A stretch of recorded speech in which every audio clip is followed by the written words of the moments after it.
morning students. Today there is our English languages period. Today's date is 12th of July 2021. Today is Monday. In the previous lecture we have seen the information about objective case with lots of examples, है ना? Today once again I am giving you the explanation of objective case through this sentence. Okay, once again. My mother, my brother gifted me a toy car. Now, we will ask the question to this sentence. What did my brother gifted me? Okay? What did my brother gifted me? मेरे भाई ने मुझे क्या भेंट दी? The answer is a toy car. एक खिलौने की गाड़ी. हाँ, एक खिलौने वाली गाड़ी भेंट दी. Okay, now this is the direct object. Why this is direct object? ये डायरेक्ट ऑब्जेक्ट क्यों है? प्रत्यक्ष कर्म क्यों है? क्योंकि ये है एक चीज का नाम, a name of a thing. ये एक चीज का नाम है, a name of a thing. और दूसरी बात, one more thing is that my brother gifted me a toy car. किसने दी? मेरे भैया ने दी. क्या दी? अ टॉय कार दी. जो देने वाली चीज होती है, क्या दी? Toy car. जो दी गई चीज होती है वो डायरेक्ट ऑब्जेक्ट होती है. क्या होती है? डायरेक्ट ऑब्जेक्ट होती है. And what is indirect object? Now see. To whom my brother, to did my brother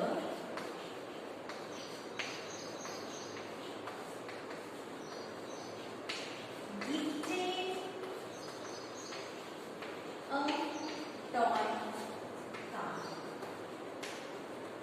मेरे भैया ने किसको खिलौने वाली कार गाड़ी गिफ्ट की, भेंट दी? Answer will come me. That is indirect object. चीज दर्शाने के लिए व्हाट का यूज किया हमने? WH क्वेश्चन का.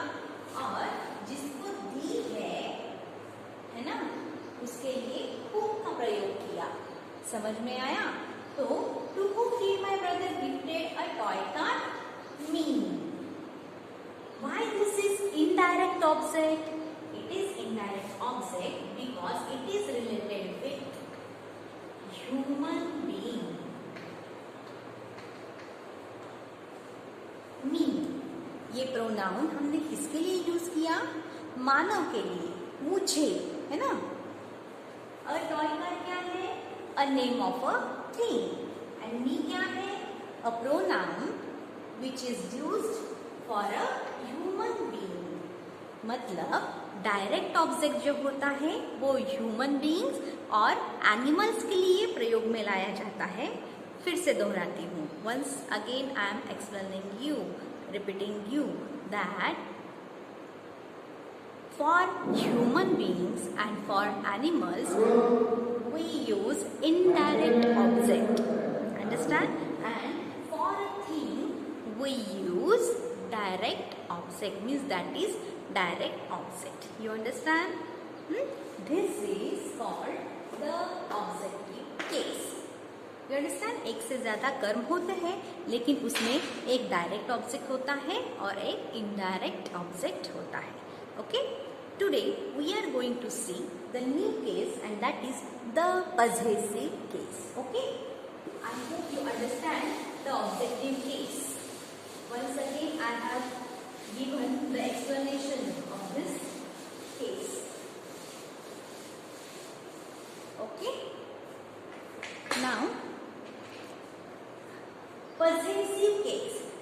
look at the word.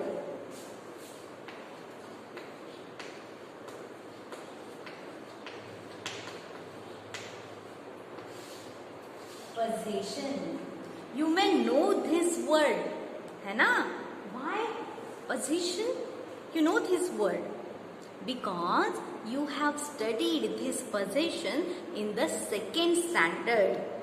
आपने ये जो वर्ड है possession, ये कहाँ पढ़ा है? ये जो कंसेप्ट है, ये जो संकल्पना है, ये कहाँ पढ़ी थी? सेकेंड स्टैंडर्ड में. Once again it is repeated in the sixth standard. Okay, you understand? Now see, what is possessive case? A noun or pronoun is used to express the possession, means the ownership or relationship.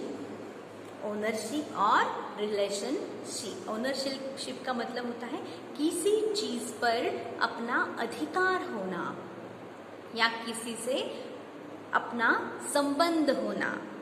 समझ में आया?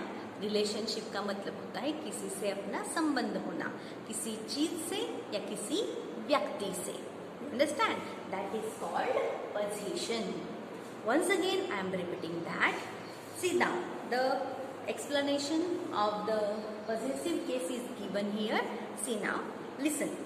A noun or a pronoun used to express ownership or relationship indicates possession and is said to be in the possessive case. Meaning, a noun, एक नाम, और a pronoun या कोई सर्वनाम. एक नाम मतलब कोई सर्वनाम या कोई नाम. यूज टू एक्सप्रेस, जब प्रयोग में लाया जाता है ये बताने के लिए, क्या बताने के लिए? ओनरशिप और रिलेशनशिप. किसी चीज पर या किसी व्यक्ति पर अपना अधिकार. रिलेशनशिप, किसी से, किसी व्यक्ति से या किसी चीज से अपना नाता दर्शाने के लिए क्या पोजीशन का प्रयोग किया जाता है. And is said to be in the possessive case. और ये कहाँ आता है? पॉजेसिव केस में आता है. You understand? इसे कहते हैं संबंध दर्शक, संबंध कारक. इसे क्या कहते हैं? पॉजेसिव केस को संबंध कारक, क्योंकि ये संबंध या अधिकार दर्शाता है किसी चीज पर या किसी व्यक्ति पर. Okay, now see, the possessive case is form in two veg.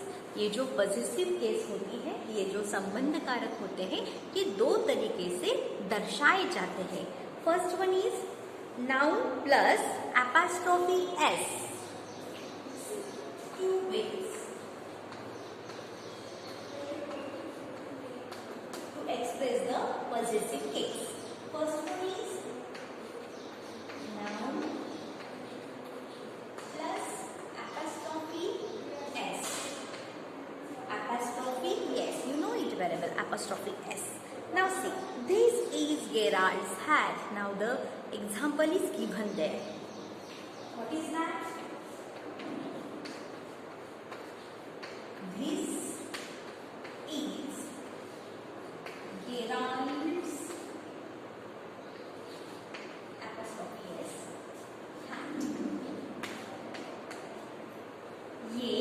Gerald की टोपी है.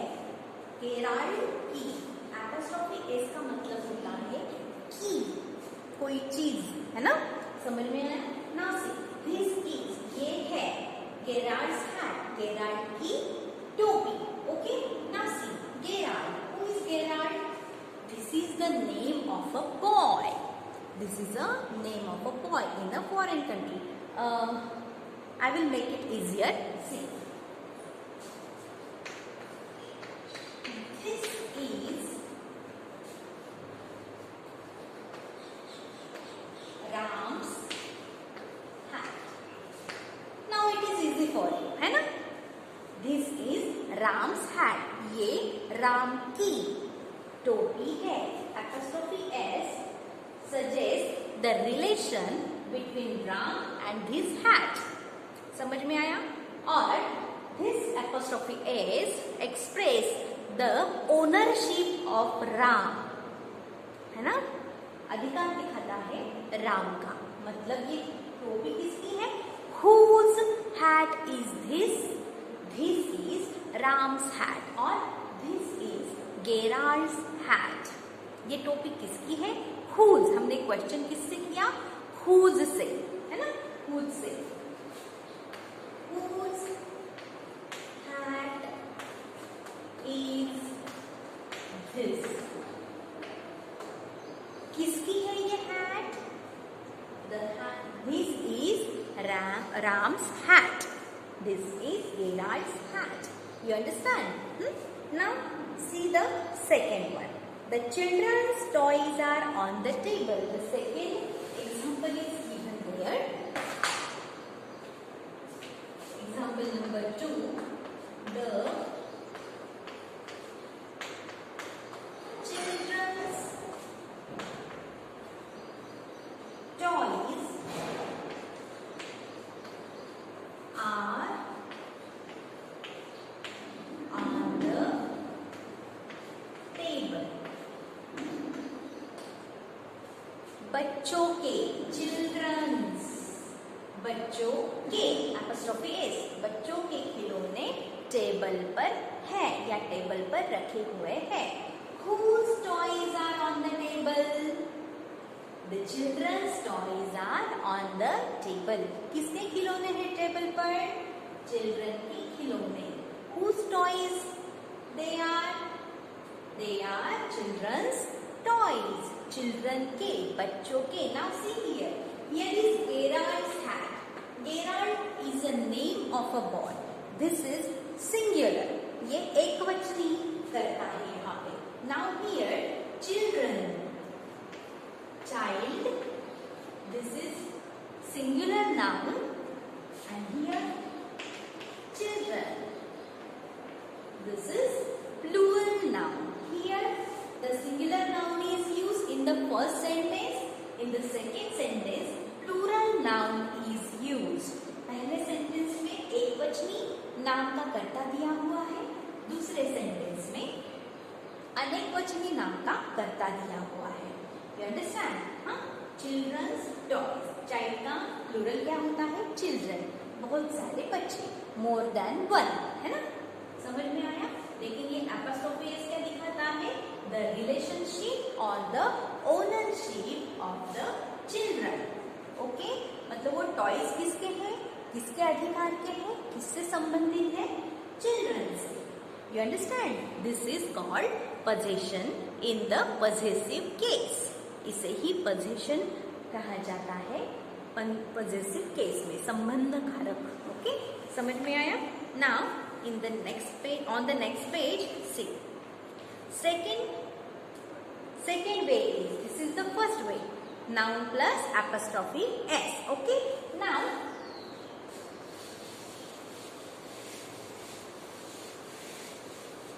see the second way. दूसरे तरीके से भी हम possession दिखा सकते हैं possessive case में. What is that? Of plus noun. Of plus noun. In the first way, first comes noun, then plus apostrophe s. Here comes first of and after that noun. You understand? See the example. Two examples are given there. The legs of this chair. The legs of this chair. The legs. पैर. वो पैर. किसके? Of this chair. Okay? Of this chair. Here we use of. And then it comes noun. Then noun comes. कुर्सी के पैर. This कुर्सी के पैर। यहाँ पे इसका मतलब होता है केक। ओके, यहाँ पे गेराल्ड की। ओके, गेराल्ड की हैट इस कुर्सी के पैर। दोनों का भी मीनिंग क्या होता है? सेम ही होता है। ओके, इसका सर, उसका बुक किताब, उसकी किताब। हाँ, की यहाँ पे हम इसका मतलब एपोस्ट्रोफी एस का मतलब और ऑफ का मतलब क्या होता है? का, की, के। का मतलब the head, Ram's head, Ram का सर, राम का सर। ओके, की,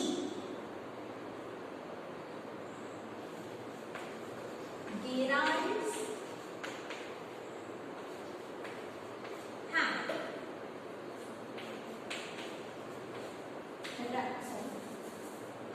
गेराल्ड की टोपी। की, का, के। चिल्ड्रंस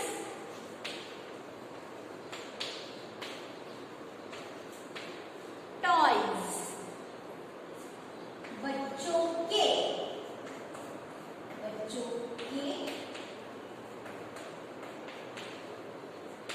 खिलौने। यहाँ पे के, का, की, के। राम्स हेड, राम का सर, गेराल्ड्स हैट, गेराल्ड की टोपी, चिल्ड्रंस टॉयज, बच्चों के खिलौने, का, की, के। है ना? This we use for apostrophe S. Okay, का, की, के।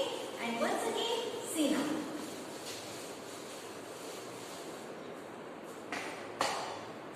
Now it is completed. Okay, now see this off. Okay, off का मतलब भी क्या होता है? का, की, के। The head of Ram, Ram का सर। once again, राम का sir. Okay, next. The hat of Gerald, Gerald की, यहाँ पे का आया, गेराल्ड की, यहाँ पे की आया, टोपी। Okay, and the toys of the children, toys of the children, बच्चों के। हियर ये आया, बच्चों के खिलौने।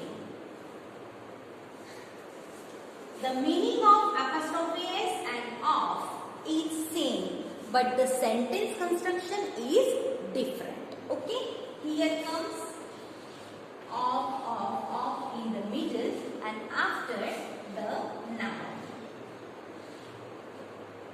Okay, you understand? जिसके है, हाँ, उसका नाम बाद में आता है। वो चीज जिससे भी संबंधित है उसका नाम उसके बाद में आता है, after of. That's why of plus noun. हाँ, इससे पहले भी नाउन आता है, द लेग्स, लेकिन ये लेग्स किसके हैं? कुर्सी के हैं। ओके, लेकिन ये ऑफ किससे संबंधित है? अगले नाउन से संबंधित है। अंडरस्टैंड? ऑफ दिस चेयर, कुर्सी के पैर। अंडरस्टैंड? पैर सबसे बाद में आता है, ये ऑफ इससे रिलेटेड है, दिस चेयर से। इसलिए second sentence construction is of plus noun, of of पहले आता है, उसके बाद उससे रिलेटेड नाउन आता है। Understand?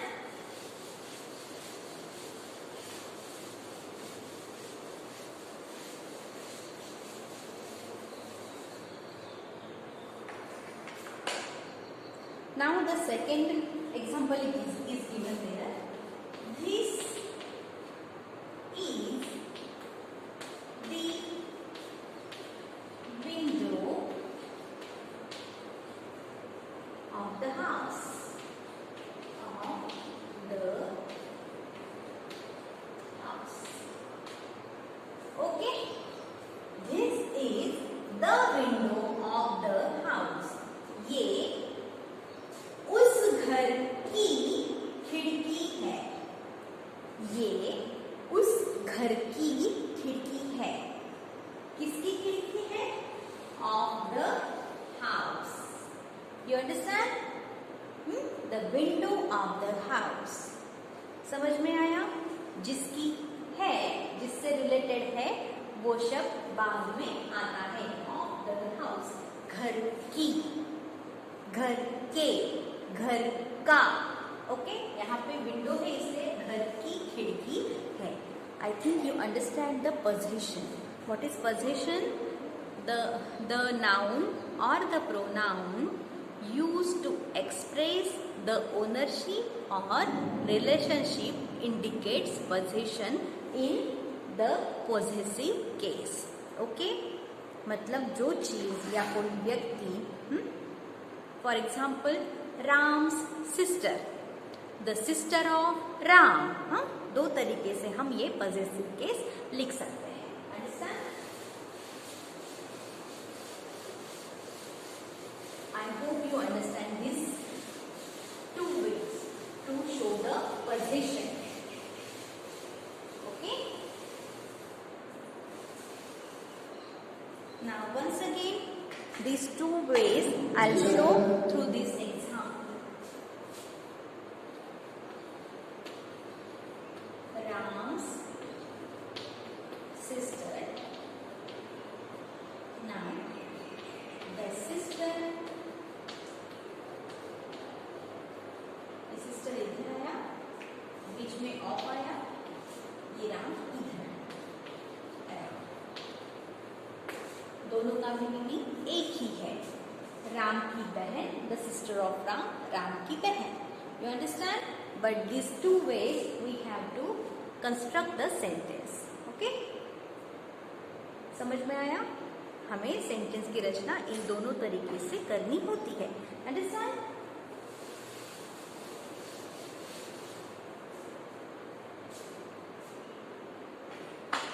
Now see the next rule.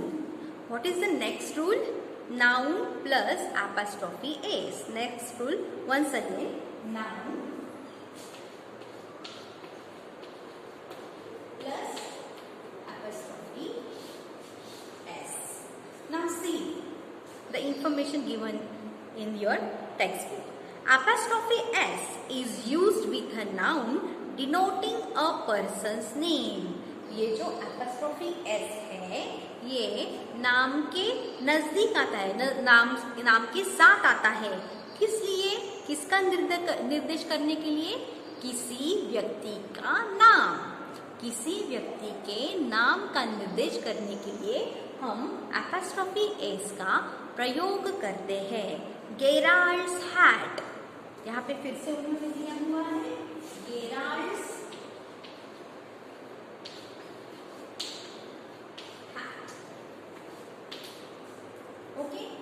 Gerald की टोपी, इन ब्रैकेट दिया हुआ है, not the hat off Gerald.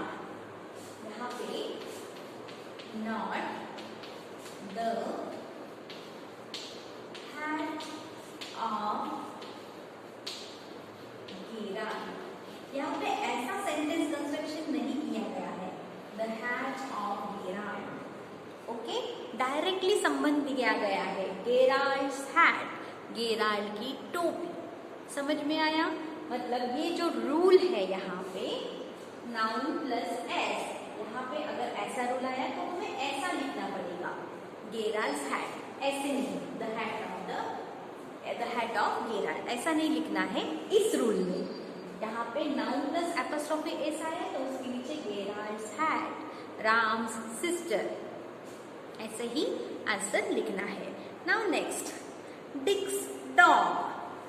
Next example दिया है नाउन प्लस एपोस्ट्रोफी एस का, डिक्स डॉग, डिक्स का कुत्ता, okay, not the dog of Dick. यहाँ पे ये रूल हम इस्तेमाल नहीं करेंगे, प्रयोग नहीं करेंगे, क्योंकि ये एग्जाम्पल्स इस रूल के अंडर आते हैं। You understand? Noun plus apostrophe S, noun plus apostrophe S, यहाँ पे इनका हम इस्तेमाल नहीं करेंगे, ये रूल नेक्स्ट है। अंडरस्टैंड? जब ये रूल आता है नाउन प्लस एपोस्ट्रोफी एस, तब हम पहले किसी ना किसी व्यक्ति का नाम लेंगे, फिर उसको एपोस्ट्रोफी एस लगाएंगे, और फिर उसके आगे जिससे वो चीज रिलेटेड है, जो भी चीज है उस व्यक्ति से संबंधित, वो हमें आगे लिखनी है। अंडरस्टैंड? एपोस्ट्रोफी एस लगा के, noun plus apostrophe S, this is the first rule. Okay, I understand? Now see the second rule. What is that? Personal names ending in s usually take only an apostrophe to avoid the sequence. Now see the next rule.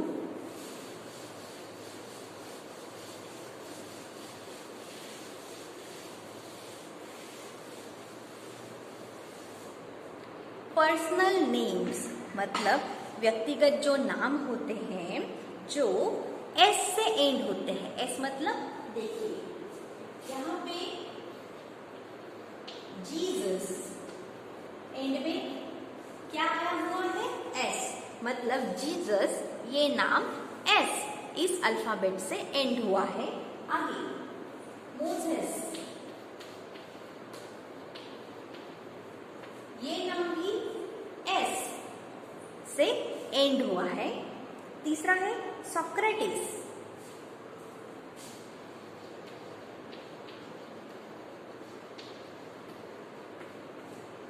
This also ends with alphabet S. Okay, कुछ ऐसे व्यक्तिगत नाम होते हैं जिनके and में ही S आता है, तो इन्हें अभी एपोस्ट्रोफी कैसे लगाते हैं? हमें जोसेफ्स या जीसस, मोजेस, सोक्रेटिस, स डबल एस, ये जो साउंड है, ये सीक्वेंस, ये साउंड का जो सीक्वेंस है, वो टालने के लिए हमें क्या करना पड़ता है? इन्हें हम एपोस्ट्रोफी एस नहीं लगा सकते।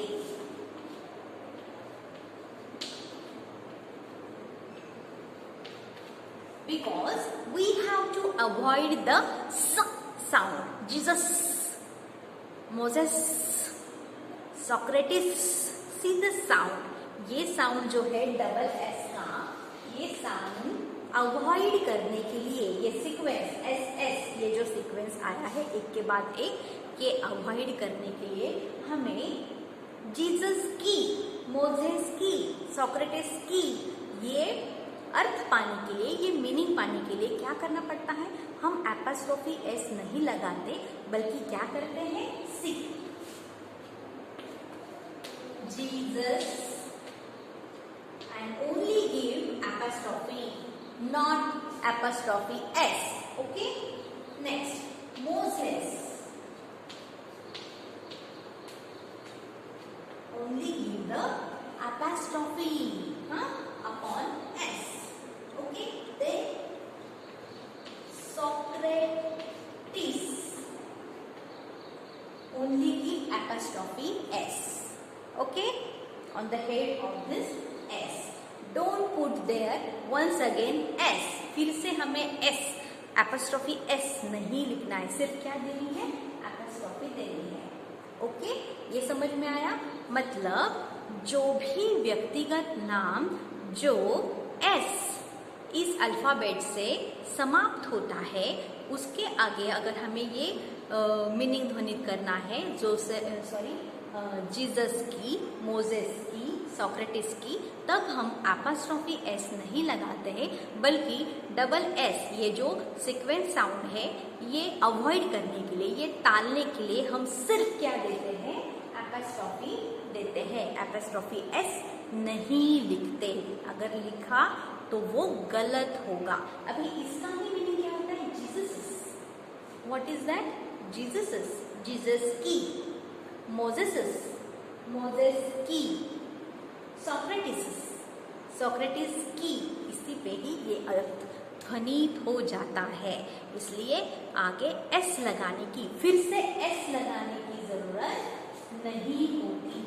समझ में आया, ये रॉन्ग है, this is the correct one.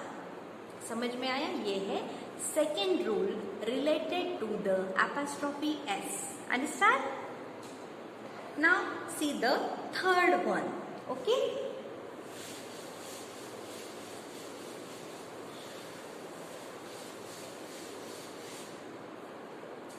Now see the third rule. Some personal names ending in S but not sounding like S takes apostrophe S.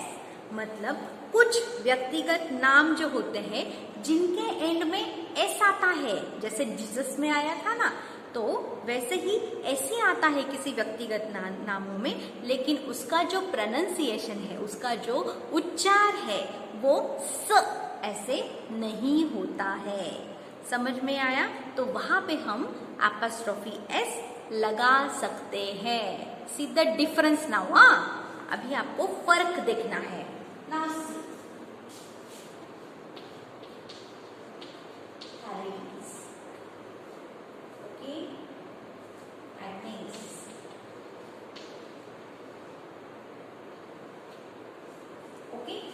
here once again Jesus and Moses. Okay, यहाँ पे pronunciation होता है इसका स, स,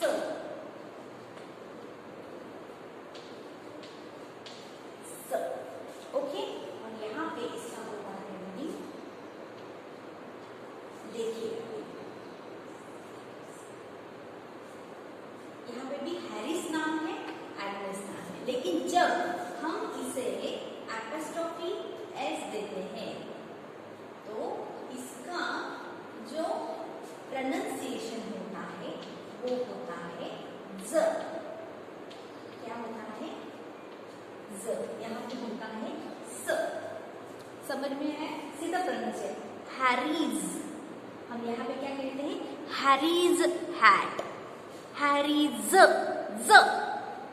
ज, Harry's hat, Agnes hat, Agnes, Agnes, Agnes hat, Harry's hat. यहाँ पे जीसस, मोजेस, यहाँ पे डबल एस का साउंड समझ में आता है, यहाँ पे सिर्फ एक ही साउंड आता है, हैरीज, हैरीज, एग्नेस, ओनली स, एग्नेसिस नहीं होता है, एग्नेस, एग्नेस, यहाँ पे स, यहाँ पे ज, यहाँ पे स, और यहाँ पे डबल एस, स, स,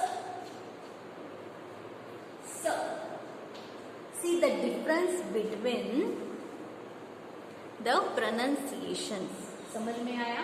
तो यहाँ पे हम एपोस्ट्रोफी एस लगा सकते हैं, क्योंकि एस ये अल्फाबेट एंड होने पर भी इस अल्फाबेट से वो जो शब्द होता है, व्यक्तिगत नाम होता है, वो एंड होने पर भी यहाँ पे प्रोनाउंसिएशन अलग आता है। हाँ, प्रोनाउंसिएशन अलग आता है। और एग्नेस का यहाँ पे भी स एक ही बार था, एग्नेसिस बुक, एग्नेसिस बुक। यहाँ पे डबल एस का साउंड नहीं आता है। अंडरस्टैंड? मतलब कुछ ऐसे नाम होते हैं जो अच्छी तरीके से फर्क के, मतलब उसका ध्वनि कैसा आता है, प्रोनाउंसिएशन, उच्चार कैसा आता है, ये परख के ही आपको एपोस्ट्रोफी एस देना होता है। Understand? Now next, apostrophe S is used with singular nouns not ending in S. Now see apostrophe S का नेक्स्ट रूल क्या है? Apostrophe S is used with a singular noun not and in apostrophe S. अभी देखिए, अगर singular noun हमने लिया, for example girls class, इसका meaning क्या हुआ? एक लड़की की कक्षा या क्लास। Okay, class. ओके, एक लड़की की कक्षा या एक लड़की का class. Now a ladies had a lady. Lady क्या है? सिंगुलर है। गर्ल क्या है? सिंगुलर नाउन है। लेडी क्या है? सिंगुलर नाउन है। इसको क्या लगाया? Apostrophe S. ओके, क्या लगाया इसको? एपोस्ट्रोफी एस लगाया। अ लेडीज हैड, एक महिला की टोपी। नेक्स्ट, अ मैन, एक आदमी। This a also suggest only one thing. A का मतलब होता है एक, है ना? तो ये मैन जो है ये भी क्या है? सिंगुलर ही है। इसको क्या लगाया? Apostrophe s. We put here apostrophe s. Clothes, एक इंसान के कपड़े, एक इंसान के कपड़े। एंड अ चाइल्ड, एक ही व्यक्ति दर्शाता है। अ चाइल्ड सिंगुलर नाउन है, चिल्ड्रन नहीं दिया हुआ है, चाइल्ड है। चाइल्ड्स टॉयज, एक बच्चे के खिलौने। Now here girl, lady, man, child, these are singular nouns and we put here apostrophe s, है ना? जब सिंगुलर नाउन यूज किया जाता है तो उसको हम क्या लगाते हैं? एपोस्ट्रोफी एस लगाते हैं। You understand? समझ में आया? सिंगुलर नाउन के आगे हम एपोस्ट्रोफी एस लगाते हैं। Once again, I have repeated. Okay. Now, the next rule.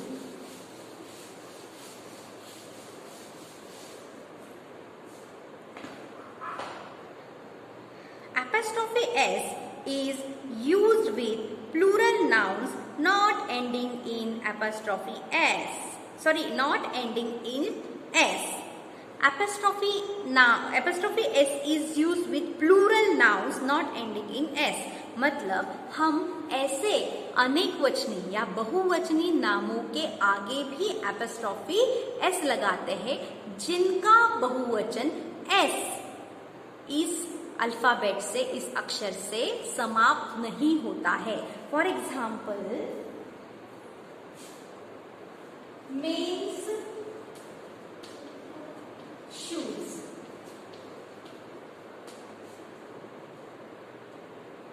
पुरुषों के जूते।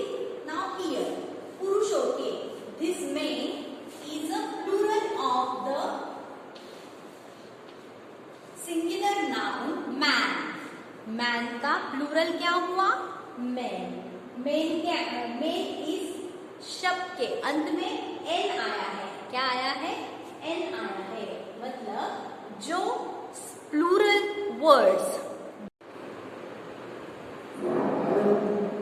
एस इस अल्फाबेट को, for example girl,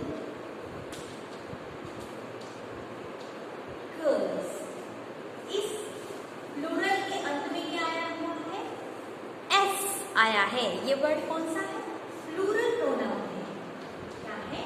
plural pronoun है। इसके अंत में क्या आया है? एस आया है। हाँ, लेकिन यहाँ पे man is plural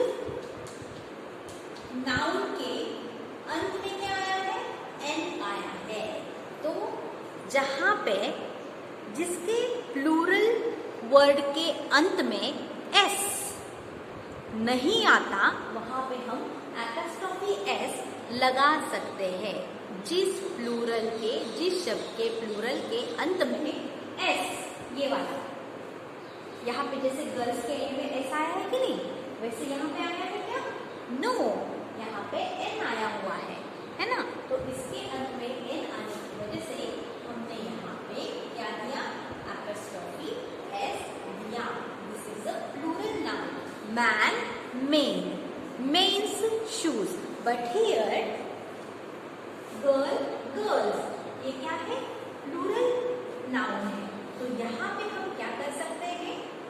girls already S है, तो सिर्फ यहाँ पे हमने एपॉस्ट्रोफी देना है। समझ में आया? इसे फिर से हम गर्ल्स एस नहीं कह सकते। समझ में आया? ये एक दूसरा रूल है। मतलब जिस नाउन का, जिस शब्द का प्लूरल एस इस अल्फाबेट से एंड होता है, वहां पे फिर से एपॉस्ट्रोफी एस नहीं लगता है। सिर्फ क्या लगता है? एपॉस्ट्रोफी लगता है। और जिस नाउन का प्लूरल दूसरे एस छोड़कर कोई भी दूसरा अल्फाबेट आए, तब हम उसको एपॉस्ट्रोफी एस लगा सकते हैं। This is the rule related to the plural nouns, okay, which ending with other alphabets, without s. Okay, for example, women's saloon, महिलाओं का salon. Okay, here the singular noun is woman, okay, and the plural noun is women. Okay, here the woman, this plural noun ends with n. That's why we add there apostrophe s. Okay, लेकिन अगर यहाँ पे n की जगह पे अगर s होता तो हम उसे apostrophe have to stop. Dear students, I will send you the photo of these rules. Study those rules at your home keenly and watch the video and listen the information carefully related to these rules. Okay, so students, goodbye. Thank you so much. Stay home, stay safe. Bye.